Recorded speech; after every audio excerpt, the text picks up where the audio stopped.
explain to me if there is any scenario where you think a parent should be forced to vaccinate their kids based on the logic that I just laid out and, by the way, the severity of the condition. So one more example, whooping cough. It's now well known that I got my ass kicked by whooping cough in the beginning of 2025, and it can be fatal for newborns, as far as I understand it. Right. So it's like, well, we're going to protect these parents from themselves, and we're going to force that whooping cough vaccine because it is so deadly. Okay. Is there any scenario where you should be forced to vaccinate your kid for something? In my personal opinion, I don't think we should be forcing people to get vaccines. I think if you are going to force something, it needs to be very clear. We need to have discussions beforehand about what the scenario would be in which we would allow that. It have to be very strict criteria, very rigorous oversight of that, maybe looking at it very often to make sure. Because there could be something that would pop up that could be extremely deadly where it does make sense that we would have some sort of oversight. That's that deadly right now? Like, I want to play devil's advocate the whole show. I don't think on the regular childhood schedule there's anything that requires forcing people to do it. Really? That's my personal opinion. I think that it needs to be imminent. There needs to be an extremely high level of harm, an extremely imminent danger to force people to do things. My thought around medicine, and really the word doctor is to teach, right? Our job is to teach, is to inform, is to recommend. Okay. It's not to force. The CDC schedule is not a mandate. It's a recommendation. It's the recommended CDC schedule. So I think that's what we should be doing in medicine. I feel like a lot of the controversy around vaccines is around people feeling like they were forced to get the COVID vaccine and they're now worried or have been worried they're going to be forced to do something in the future that they don't want to do. Unquestionably. And in general, I don't think you need to force people to do things. The vast majority of people do get vaccines. They want to be convinced based on the research and evidence that it's the best thing for them to do, that the benefits outweigh the harms. And if that is true, you will happily go and get them.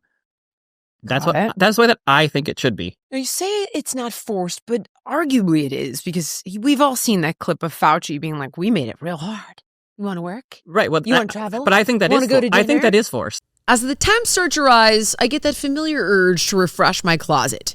But I am done wasting money on trendy pieces that I wear once, which is why I'm obsessed with Quince. The clothes are timeless, elevated, built to last, no insane markup. I'm talking about 100% European linen shorts and dresses that start at just $30. Italian leather platform sandals, luxe swimwear that looks straight off a runway but costs half of what you'd expect.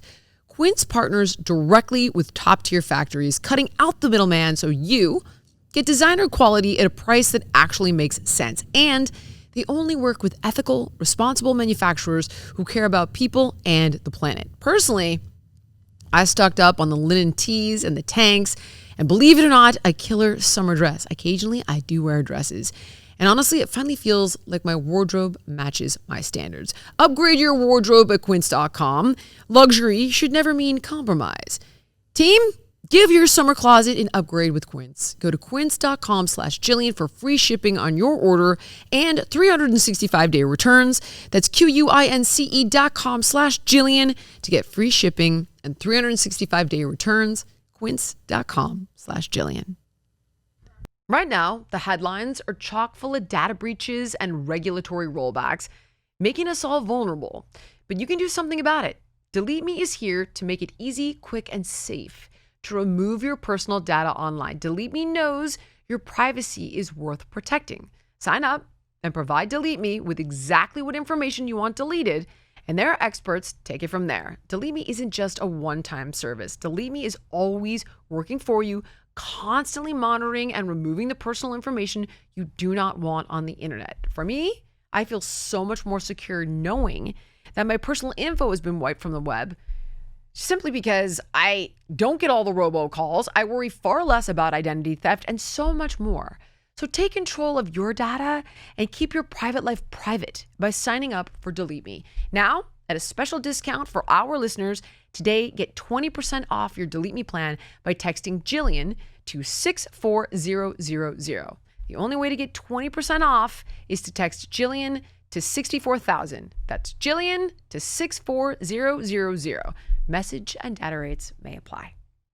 Right. in a way. I think that, to me, we should get Kids can't go to school we in should get California. coercion out of the equation. I don't think you need to coerce people to force them to get vaccines to go to school, to force them to work. I don't think that's what you need. You need good evidence and research to show people the benefits outweigh the risks, and you want to get this because you want to be protected.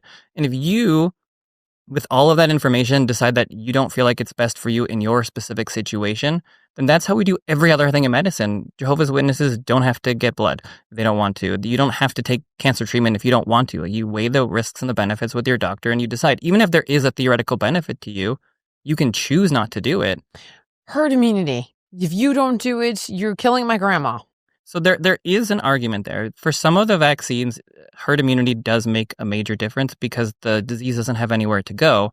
So for something like measles, that does make sense. It's a important topic to understand from a public's perspective, because for those individuals that the vaccine doesn't work, for those individuals that are too young to get the vaccine, for those individuals that are immune compromised, if there's more measles circulating, there's more chance that they're going to get it. It's a very simplified discussion if you're just talking about that, because there are many other diseases which you could still get if you're immune compromised. So it's not just that one disease. And it's still this social contract of what do you owe to somebody else. And it's not a simple question. I don't think there's an easy answer there, because we do want to protect other people. Boil it down to the severity of the disease and a combination of how well it's been tested. So it's like, this disease is devastating and newborns can't get it and it will kill babies and the vaccine is really safe. We're mandating that for public safety. I agree with you, but it's hard because everyone has a different definition for that. What is safe? What are you protecting? What should you be protecting somebody from? It just becomes very nuanced. And that's why I think the conversation around herd immunity and the social contract of how we protect others is something we need to have serious discussions and debates openly and publicly, because it's not so simple. Like, is measles super deadly? Should that we protecting people from that? Is COVID percent of people what percentage of it is something that you should be protecting others from? I think that's a very difficult conversation, because it's not just about that. It's not just about measles. It's, well, you get measles, but then you get 15 other vaccines. So how many vaccines is too many? At what point do I feel like the burden on my own child is too high that I don't necessarily want to protect somebody else? What if I'm asked to, you can give a hyperbolic example of what if you're asked to give a kidney to another child? Like, there's a kid that needs a kidney donation. Should you have to have your child have that surgery to give a kidney? Most people wouldn't do that for someone they don't know, but you are protecting somebody else who needs a kidney. So there's a line, and everybody draws a different line. Obviously, a vaccine is very different than giving a kidney, but it's not a simple either or, especially as we're getting more vaccines and the schedule is expanding every single year.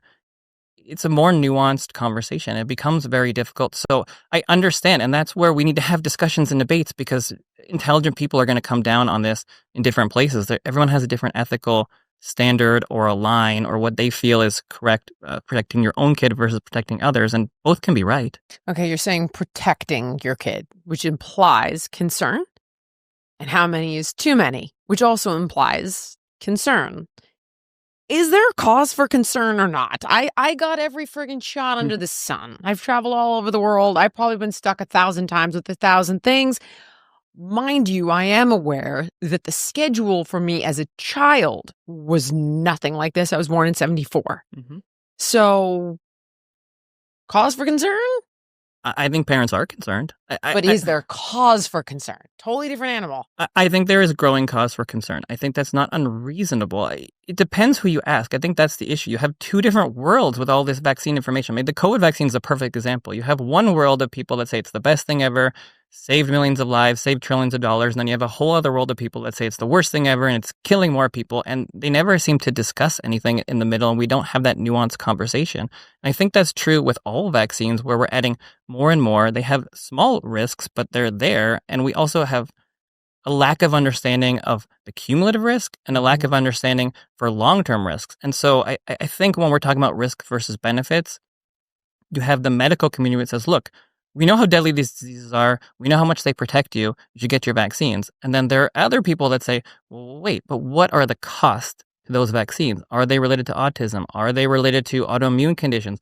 Are they related to asthma? Because that is the most important question if you're trying to weigh risk versus benefits. I think we have a good understanding of how they can protect you, in theory, from disease, but The question is at what cost? Because if they protect you and they're not related to any of these long-term complications, that is a very different answer than if they are increasing your risk for asthma and increasing your risk for autoimmune conditions. And the standard medical community still says no, they're not related to those in any way. But I think there's a growing concern, more research, more understanding, and more skepticism among parents that these things are related in some way or might be correlated in some way.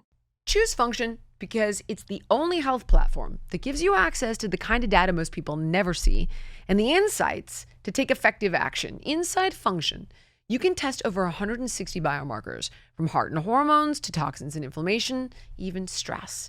You can also access multi-region MRI and CT scans, and they're all tracked in one secure place over time. It's a near 360 view to see what's happening in your body, and that's why top health leaders like Dr. Mark Hyman, Dr. Andrew Huberman, Dr. Jeremy London, they're all behind Function Health. This is why I love Function Health. And you know what else?